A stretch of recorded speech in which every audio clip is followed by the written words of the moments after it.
আসসালামু আলাইকুম। আমার লাইফে আমি এরকম সরিষা দেখিনি। ও মাই গড! গাছ দেখেন,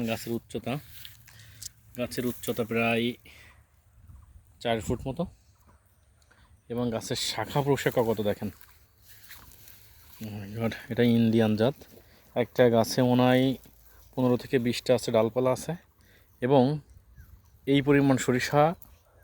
ওরে বাবারে বাবা! ফল আছে 2, 4, 6, 8, 10, 12, 14, 16, 18, 20, 22, 24, 26, প্রায় 40টা করে এক ইসে। তো 40টা হলে এক গাছেই প্রায় আছে 1 থেকে 150 আচ্ছা আপনার এই বীজ আছে। তো এটা আসলে হাইব্রিড সরিষা। মাশাল্লাহ, খুবই সুন্দর হয়েছে। আমি আগামীতে ইনশাল্লাহ এই সরিষা চাষ করব। সরিষা অনেক জাত আছে, তো এই জাতটা আমার কাছে বেশ ভালো লেগেছে। ও মাই গড!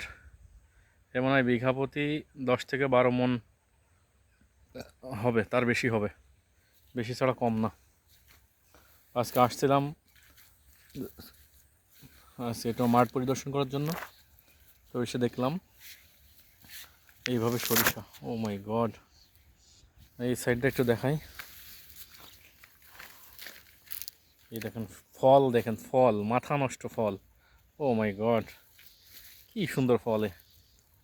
ওরে বাবা রে বাবা, কি সরিষা হয়েছে! বিশাল ব্যাপার, বিশাল ব্যাপার।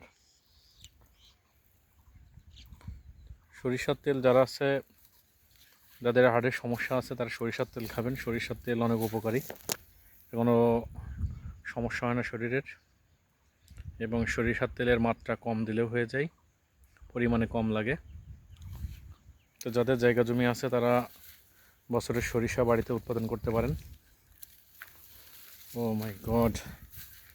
কি সুন্দর না! আমি ভিতরে যাচ্ছি, ভিতরে প্রায় আমার সমান না, আমি তো 4 ফুট ভুল বলছি, এ তো 5 ফিট, 5 ফিটেরও বেশি। একটা গাছ হবে 5 ফিট। ও রে খোদা, এটা আমার চেয়েও লম্বা দেখেন। 5 ফিট 7-8 ইঞ্চি, প্রায় 6 ফিট করে একটা গাছ আছে। এটা আমার দেখা যাচ্ছে না এর ভিতরে। আলহামদুলিল্লাহ।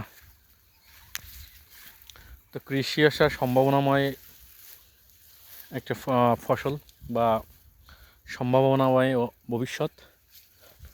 যারা কৃষি নিয়ে কাজ করতে চান তারা অবশ্যই উন্নত প্রযুক্তি, আধুনিক কীটনাশক এবং অভিজ্ঞতা অর্জন করে তারপরে কৃষিতে আসবেন, তাহলে ইনশাল্লাহ কোনো সমস্যা হবে না।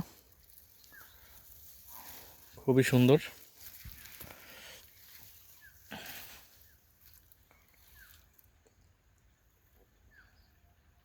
মাশাআল্লাহ।